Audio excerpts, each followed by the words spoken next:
We have had several great questions come in to our emails over the last few weeks that they want brought on the podcast. So we just thought we would do a rapid fire answer and question of 3 of the questions that this isn't the first time we've heard them. And we're going to dive into sex. We're going to talk about introducing the connection codes to people, and as well as how people are applying it to their life and communication. And with that, welcome to the Connection Codes podcast. This is the podcast where we break open our emotions that take us from being disconnected to connected in our relationships and in ourselves. I am your host, Tera, and joining me is marriage and family therapist, clinical sexologist, Dr. Glenn Hill, and his incredible wife, Phyllis. And together, they have founded the Connection Codes, which is the guide to human connection. And we're so glad you're here. Yes. Hello, world. Hi, friends. Yes. So often, yes, we love your emails. We love your questions.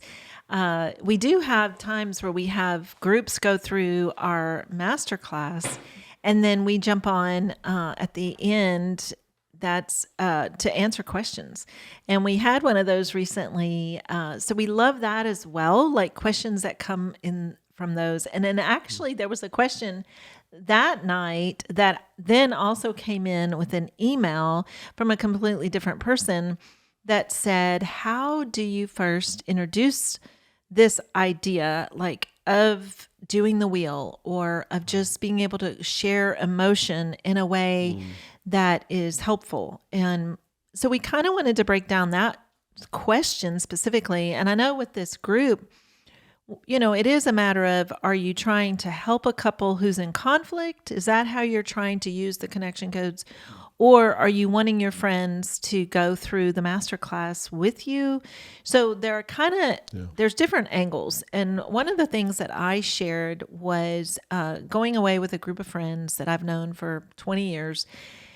And they're not necessarily connection coders. And so, but what I really wanted to do the wheel with these friends. And, you know, it was kind of fascinating because I realized that I was just really hit with a lot of fear of rejection. And so it took a bit for me to actually even bring the wheel out. And it was very interesting because, again, it was just, I don't know if it was 6 or 8 of us around the table. And I could tell by their faces that they were panicking. Some of them were just panicking. And in that moment, I thought, okay, number one, I need to go first.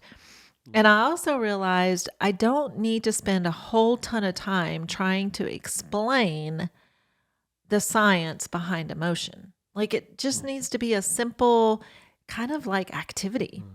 And if you think about it, there are a lot of like social fun get to know you games that you can buy online. You can buy on Amazon. You can go in a store and get them. And so I had to bring myself down to going, okay, just take a deep breath and put it out there. And so I did, and I went first. And it was really amazing to me just how each person shared and really in a beautiful way, but some of them started off by going, I don't know if I can do this. So they were expressing, of course, their fear. And I would do the connection codes thing. I'd say, oh, okay, I get that. What's happening with you? You know, what am I missing? And it was just beautiful to see them like relax into it and then just do the wheel and share at whatever level they were comfortable sharing. Yeah. And it was such a fun thing that my big regret was that I had not done it at the beginning of the weekend. Like I had to work up to it for myself, you know, and where I wish I had started at the beginning because I think we would have done it multiple times. So again, depending on what's behind this question. Now, I think there's different layers. Like that's to me a really simple one that you can just do with anybody. And I think you'll be surprised at how well it goes. Just always the reminder you need to go first. I think there's another level where you can share as a couple with another couple just about yourself, like what this has done for you as a couple. And it's almost like then you're sharing the connection codes, but you're not making it about them. You're not trying to do therapy with them. You're actually just sharing about yourself. And that can make a big difference and just open the door for them to ask questions, open the door for them to go, where did you learn this? And then I also often think it's really great if you just gather a group of friends together and say, hey, what do y'all think about us going through this book? If you want to create a book club about it, or you want to do the master class together, because it's designed to have questions for groups to go through it together. So I think it just depends on if you're trying to do this with a group of friends or specifically with your family members, or, at what level you're trying to take this. Yeah, and that was part of our desire in the creation as we developed all of this, was that it's something that's so incredibly implementable, so doable. So I get it that the idea of the connection codes can be scary to people, but the implementing of it is so simple and so non-threatening, so gentle, because all we're doing is trying to usher people into their own experience. We're trying to help people find out what's happening for them. I'm not trying to psychoanalyze you and, pin you down and go, I found out your problem. I'm just wanting to make safe space. We always say you have the right of request, you don't have the right of demand. Don't ever say to somebody, well, we need to do this thing, and you need to do it. You'll never win with that. Even if you coerce the person into doing it, you still have not set a stage for them to be connected in it. But just to ask them, say, I would feel a lot of joy if we could do this together. Would you consider doing this with me? And if they say no, you go, oh, yeah, I hear you. Okay, so what happens for you around the idea? And then you're just connection coding them. And it's so gentle and it's so benign to simply try to find out what's happening for them.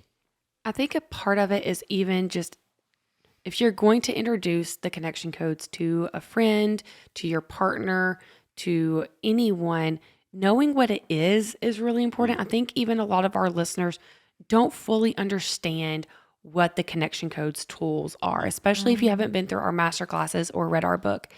And one of my favorite ways to describe the connection codes to other people is it's a tool for your tool belt. It is a way to enhance your communication in relationships. So I love tools. I loved the love languages when I discovered them. I loved Myers-Briggs when I discovered it. I love the Enneagram still today. And the connection codes is another tool on that tool belt. But this tool helps me in a way that is so much more even personal than the other tools because it brings connection between me and others.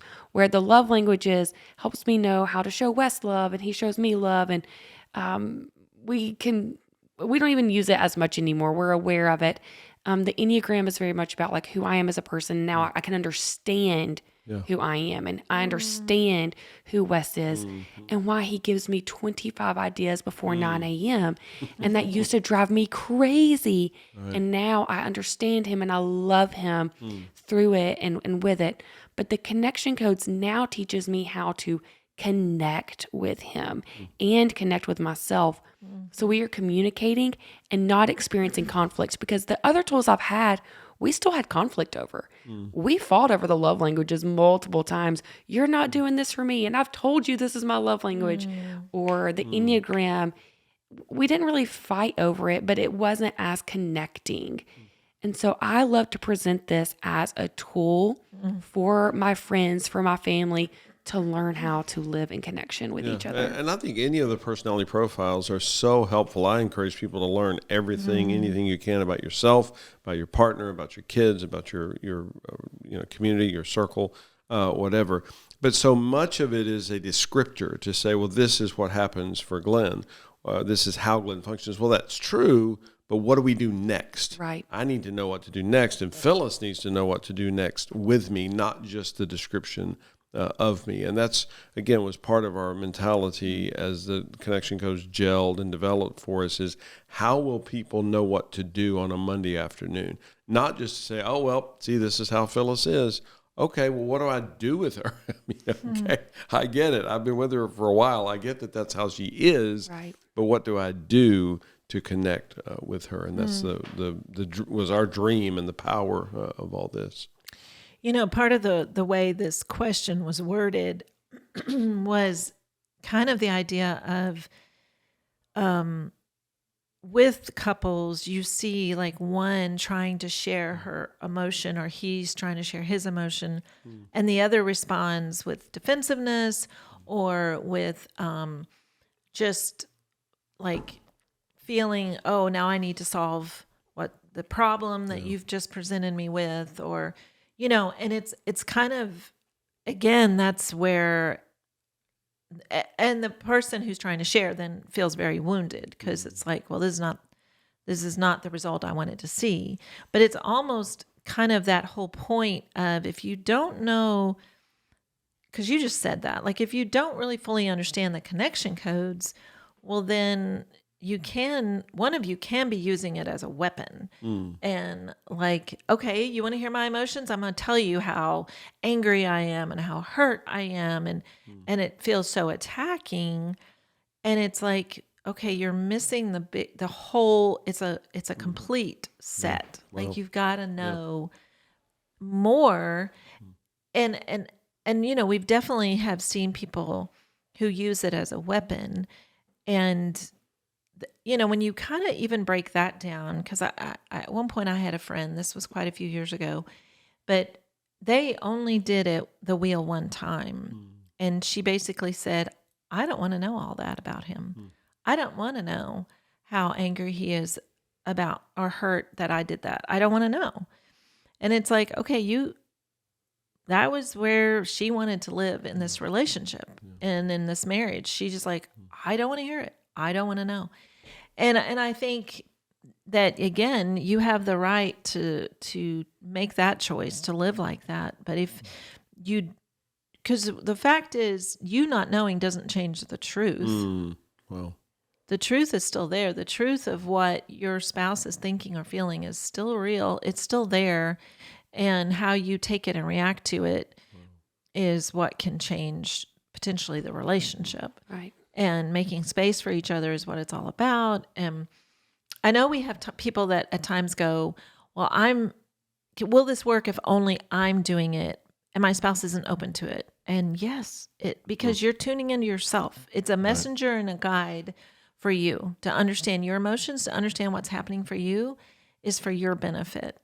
And sure, it'd be great if you could have at the same moment this experience within your family, within your marriage.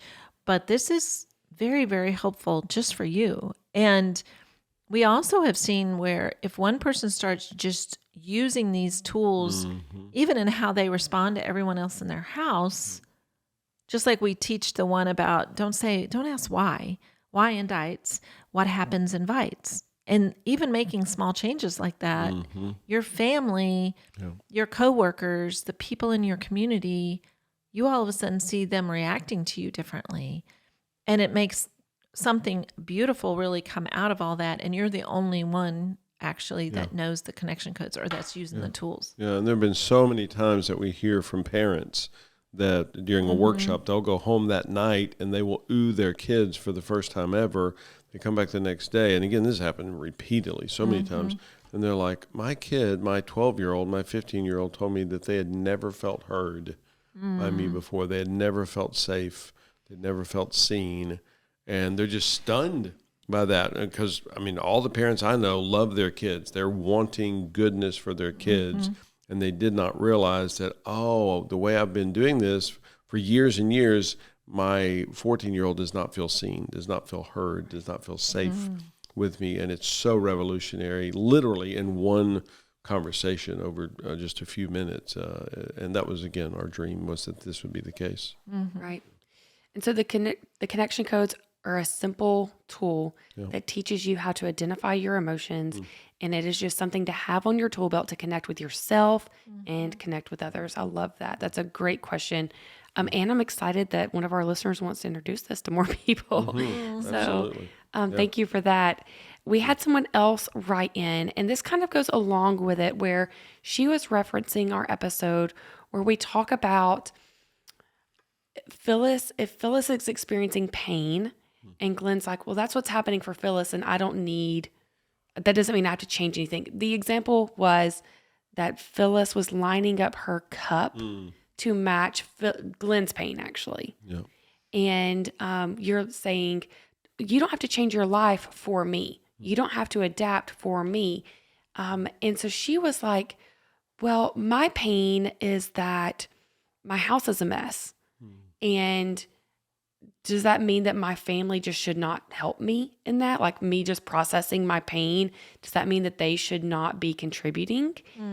And I thought that was a great question because I communicated with her multiple times back and forth that the connection codes isn't a hall pass for other people to just be negligent or even lazy in showing up.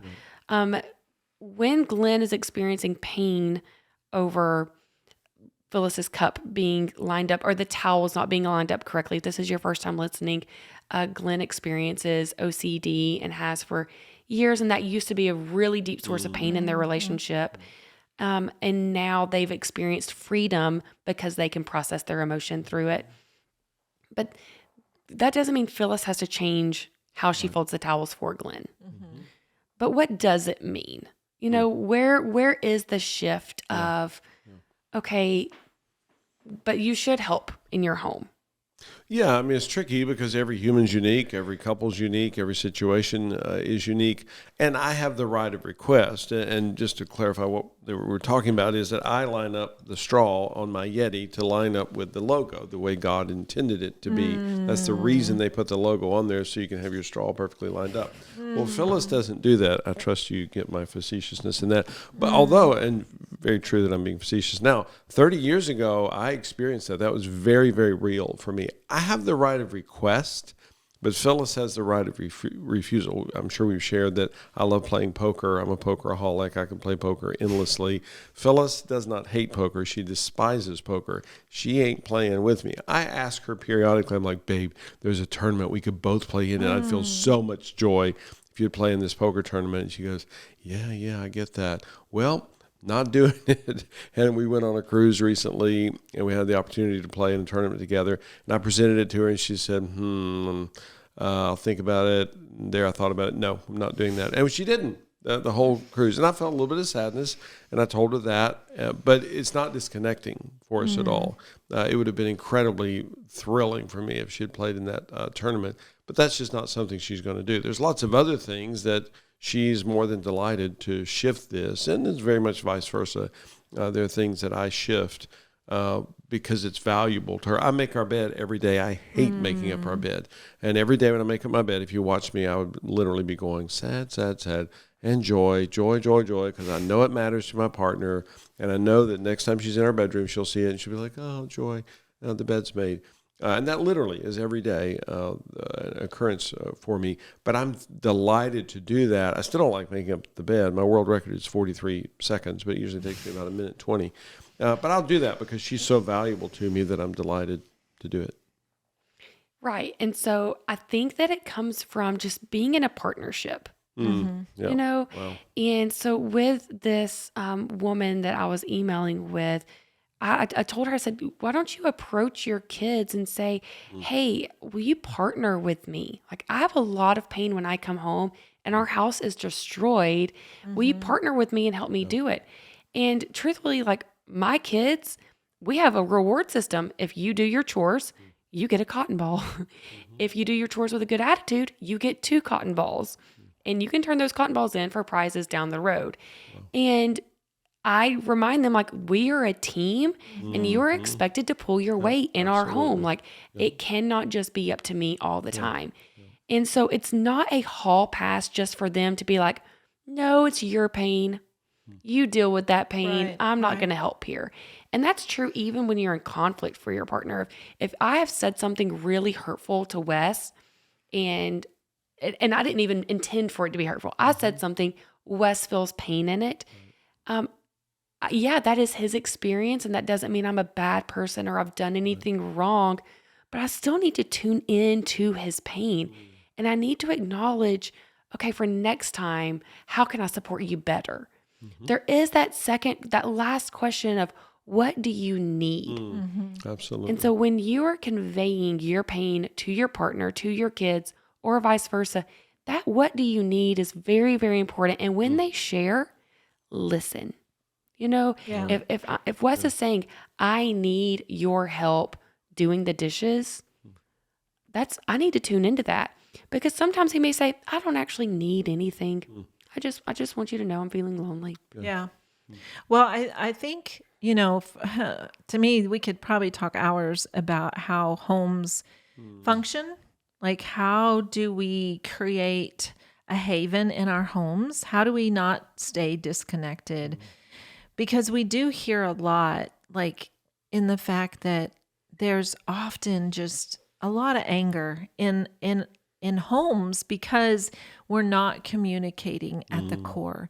And we almost like experience our home life as everyone should know. Everyone should just know what I expect or what my level of expectations are. Yeah. Or like when I say clean, I mean my version of clean. And it's just like we don't read each other's minds. Like it just doesn't work that way. And kids are just kids. Like no matter what age they are, it's still up to us to communicate our expectations and to be able to say, I feel pain, but sometimes it is that step beyond. It's not just communicating, I feel pain, but also teaching our children, this is just part of it. We're a team, Right. we're a family, and these are your chores. Like, I think sometimes it gets really down to, you mentioned the cotton ball, and I've seen your jars, your mason jars, and the kids' names, and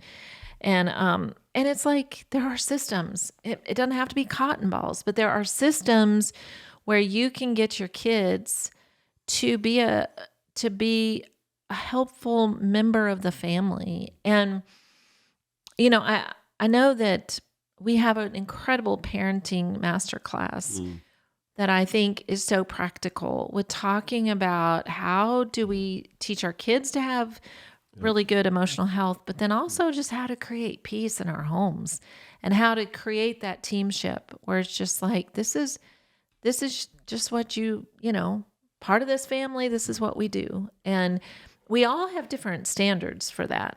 And there's not a right or a wrong in that. It's like what works well for your family is what matters. And to stay connected is the most important point. And I think it was episode 44 where we actually had a dad who talked about just how he deals a lot with obsessive compulsive disorder. And so he would come home and immediately, just no matter how much his wife and family cleaned up the house, he would come home and he would see all the little things. And so he would spend all of his time and energy, straightening, like just moving things, half an inch. And it was so disconnecting. And he started, with the tools of the connection codes, really changing that. I would really encourage you to listen to episode 44 if you haven't already. I'll link it in the show notes. And I feel so much joy that you know what number that is. I'm a little fascinated. First of all, 44 is my number. I mean, it's my OCD number. okay. How did you know that? Because we've had several emails about it lately. And someone actually sent me a text this morning asking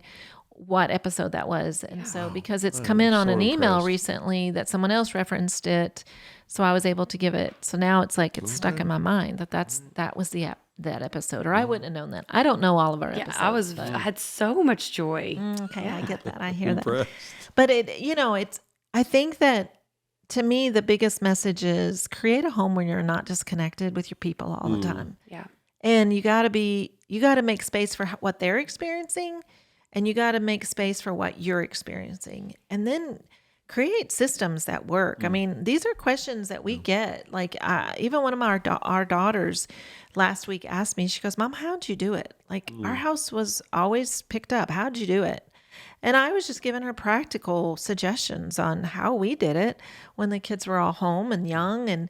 And she was just saying, man, I can't seem to get anybody motivated in my house. And, it is a lot for someone to be that motivator, someone to be the person who says, okay, guys, it's time. Like there's just got to be a time. There's a lot of distractions in our homes these days. And yeah, I think it is something, one of the challenges of being a family is to function in a way where everyone is doing their part. Right. But, And conveying the need. yeah. And knowing that when someone is experiencing their emotion of pain or hurt, that doesn't make you a bad person, but when they convey that need, listen and tune in. Yeah, for sure. Well, I had a situation yesterday. I was trying to get our garden hose, which we had 3 attached. So that's 60 feet or 100 feet or more from the house up to our pavilion. And I needed to water down at the house. So I just go by myself up there. And actually, you had said you would do it that morning and you didn't. And so then I'm like, okay, our plants are going to die. We got to do it. And I went up there and I couldn't get them disconnected. So I'm like, okay, this is beyond just me. And in the past, so I just called Glenn. I said, I need your help. Would you partner with me? Would you come up here? I can't do it. And he brought a tool and he was able to do it. And I think in those moments, what's really important is that I express a lot of joy. And he needs to hear that, that it's important that I express the joy that he partnered with me, that he came out, that he made it so simple and so efficient, where I on my own, I just, I got hit with anger because I couldn't do it. I want to do everything on my own. I don't want to ask for help. And I can get really stuck right there. And I can also go down the trail with that anger of just like, why am I even doing this? Like, but it's like you can get stuck in that and you can keep all that inside you, and then you stuff it and your body falls apart eventually when you start doing that. It's like you got to just express what you need. And for some of us, that's hard to do. It is for me. And so I picked up the phone, I called him, he answered at least by the second or third time I tried. And then he just came right up and helped me. And it was just so positive. But it's important that I think we also remember to express the joy. That's huge. Yeah. Yeah. And we're coded as humans to help people who are in need. It's just within us. And, Tera, when you talk about so many people in their parenting style, it's adversarial. It's the parents against the kids. It's the kids against the parents. And that's the whole approach, that I'm going to somehow figure out how to win, how to dominate this, as opposed to having teamship. And this is what we really encourage parents is, for one thing, have a weekly meeting where you have a plan, where you're for the kids to understand that we are a team. We're in this together. If dishes get dirty, it's because we as a team got them dirty, and we as a team are responsible for getting them clean again. So it's not just dumped on mom or mom and dad or whatever. So if they just have that mentality that there's a need here, and I am just as much in on this, meeting this need as anybody else is. It's not just mom and dad's responsibility. Yeah. Well, and I want to finish with this. I think we have one more question. Yeah. But to say we have 10 grandchildren, and they love to come to our house and spend the night, spend the weekend. And one of the things we established forever ago, and I'm so thankful, is that the rule before the whole weekend is over, before you leave, before mom and dad come and pick you up, we're going to clean everything in this house. And they just know that. It's like a rule. And some of them are better at it. Some of them are much younger than others. But I make it where it's like the systems are easy, the expectation, like I just stay right in there with them, give them very specific tasks to do. But I've learned that then when they go home, I don't look around and go, oh my word, it's going to take me 2 days to clean this place up, which for me would be very painful because our life is very busy and I don't have a whole day just to clean. And so with them helping, I would say we probably do it in 30 minutes, maybe an hour if it's been a fun weekend. But during the weekend while they're with me, I'm not fussing at them the whole time. It's just like we're having a blast. But then that last hour, we're like putting all the beds back together. We're putting everything back where it belonged, all the toys back where they go, cleaning up the kitchen. So really, after they leave, you would not know we'd have had all the grandkids for the weekend. And I think that's the other thing too, is to set things up where that's a need of mine. My need is that when they leave, I don't have to spend the next 2 hours, 3 hours or day cleaning because it's done. And then I feel so much joy and I can take a deep breath and sit and maybe read a book for a little while. And then I can't wait for the next time that they come. Right. And we've conveyed that to them, just the joy experience, that we want it to be a joy experience. And we're just humans. And if it's a disaster when you leave, guess what's going to happen the next time you have the opportunity to come over to Honey and Papa's? They're going to feel pain. They're going to feel fear that it's going to be a disaster. And they're going to be far less likely to throw another cousin's camp, another cousin's party. So that's just reality, and they get that. And I think that's been a big thing that they realize. It's not just because Honey and Papa are in a bad mood. It's just a reality of, what happens. Right. So expectations are really vital, especially in the home setting, for sure. Yeah. And then I know, Phyllis, you had mentioned we had one more question where somebody was asking about the episode where we talked about pressure in sex. And I will also link this one in the show notes. It's one of our most popular episodes that we have had come out, where Wes and I were experiencing a lot of pain in our sexual relationship because I was experiencing pressure from him, unintended pressure for sure. But that is just how it was being processed in my brain as pressure. Yeah.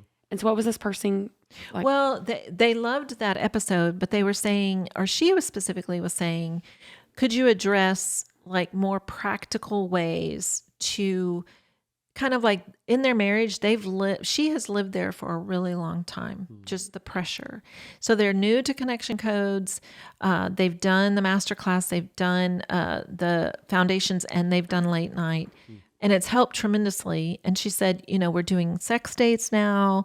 And wow, they're amazing. It's changing so much. But she's like, I still feel that inside my body. So, what would you say to someone like that? And then I can give you what I said. Yeah.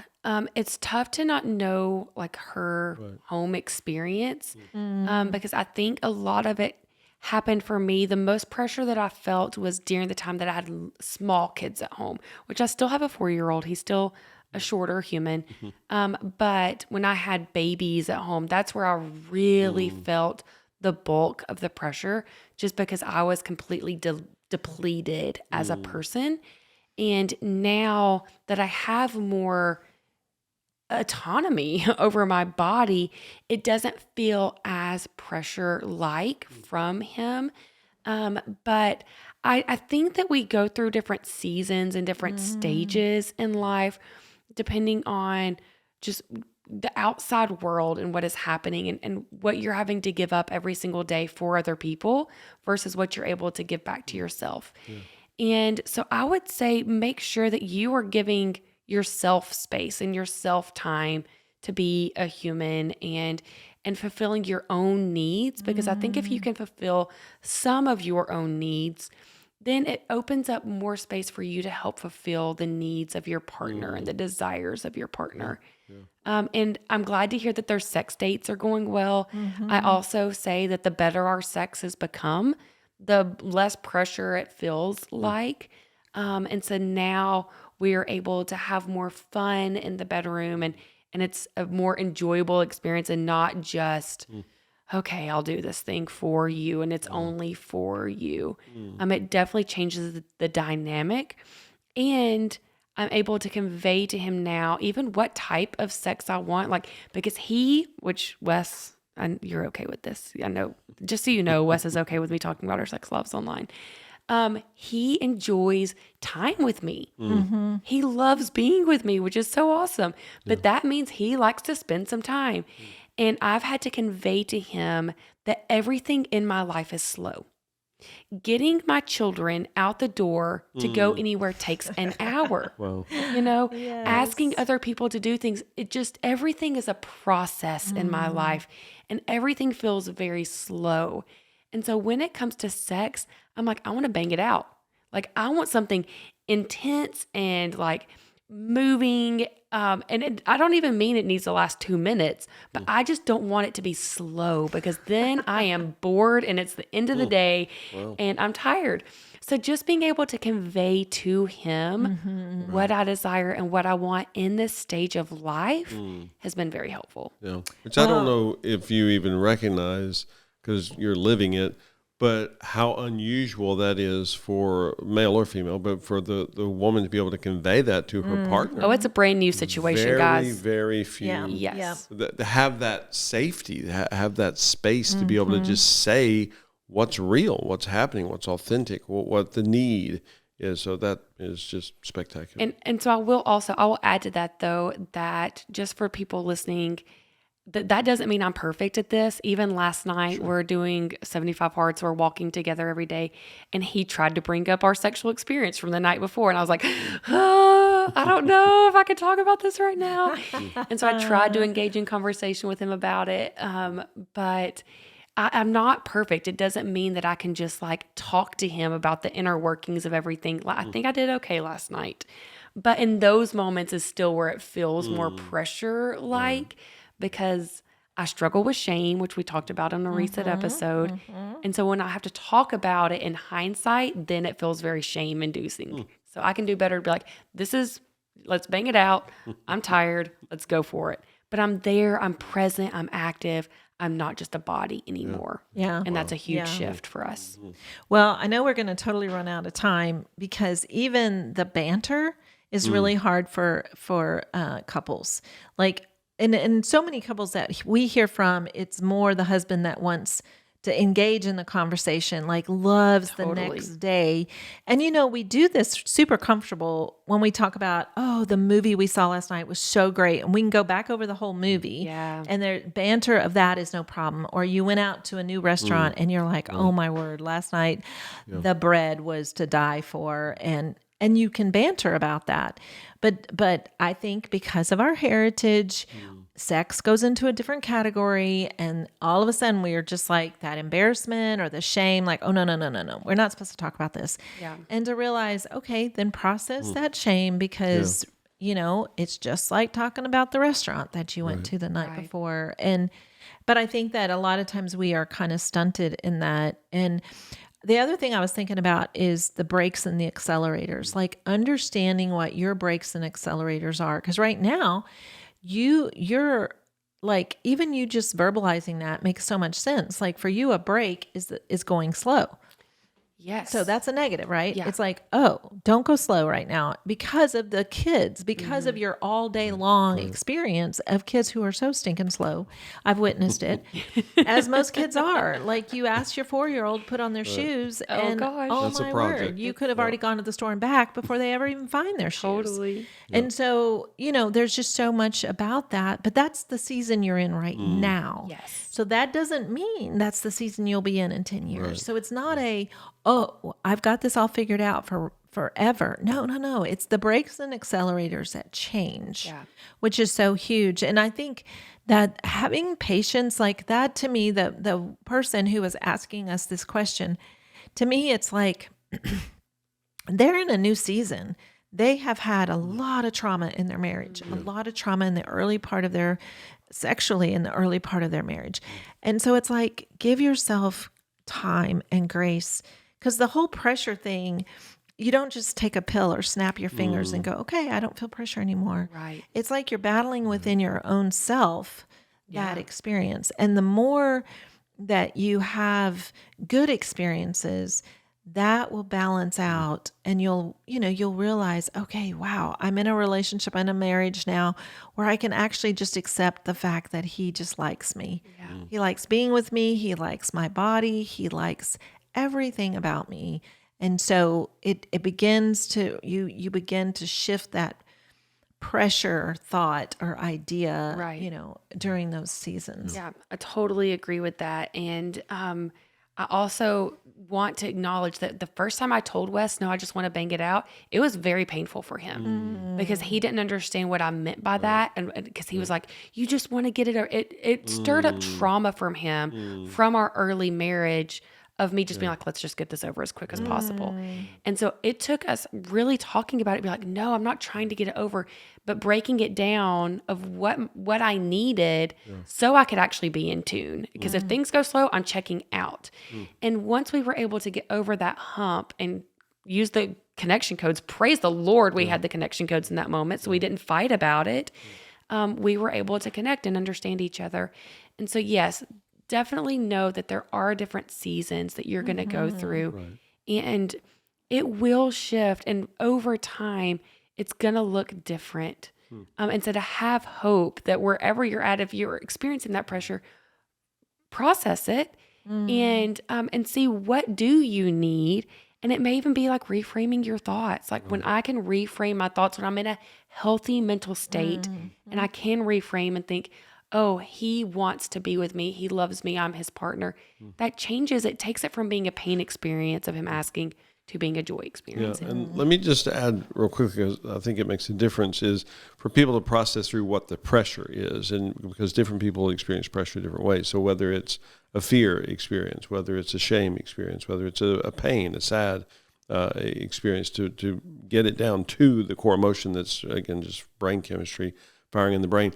But then also, and Phyllis and I have been so intrigued the last couple of years for ourselves, and then hearing it from so many other couples as they get good at connection coding with sex, is how sexually connecting sexual banter is. It's bizarre to me. It makes no sense at all. And she and I have a completely verbal, sometimes over the phone, sexual banter, and I feel incredibly sexually bonded with her. It's like nothing sexual happened. No clothes were removed, and there's sexual connection through it, which I wouldn't have thought that 10 years ago that was even a thing. Yeah, because I'm sitting here thinking maybe I'll be there one day because I'm not there yet. Yeah. Well, we're old and we've been at this a while, and we're just fascinated by that, how incredibly sexually connecting sexual banter is. But you have to have safety to do that, because if we don't feel, which Phyllis and I just the last number of years have gotten to that level of safety where we can have that ongoing, literally everyday sexual banter. Right. Wow. So good. Awesome. Well, we really appreciate these questions. We close out every episode by doing our core emotion wheel, which is our tool that helps you learn to identify the emotions in your body so you can connect and not get in a cycle over sex or over your household, and stay connected with each other. Wow. Would you do it? Oh, sure. I will do it. Oh, I just had joy because Wes Wages is on his walk outside. Oh, wow. So he just walked by. Joy that I just unexpectedly saw Wes. Sad because he's walking now, which means he's not going to be walking with me later. Fear that I haven't gotten either of my workouts done today. So I still have to do that. Guilt. I lost my patience with the kids last night. I was not slow with them. And that's very rare for me nowadays. So I have guilt about that. I have shame because one of my kids has been dealing with a health issue that I just can't get him better. Wow. And so I feel like it's my fault that he's still struggling. And so I have shame in that. Lonely in my most recent, Wes was out of town, being home alone with my kids for a few days is really, really lonely. That's a lot. Yeah. Anger that,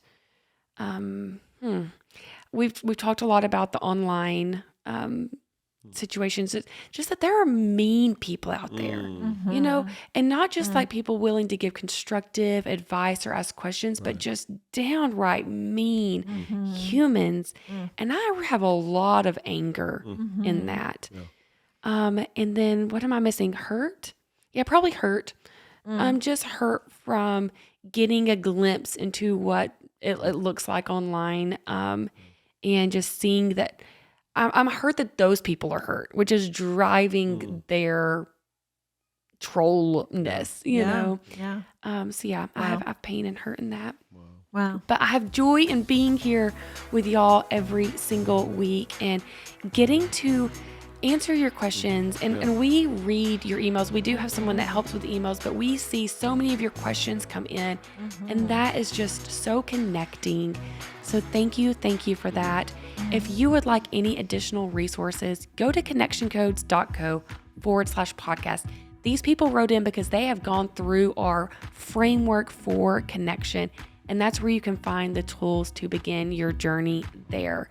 So we love you and thank you for being here. We do this because you need this. You deserve this. So let's do this. Let's do this.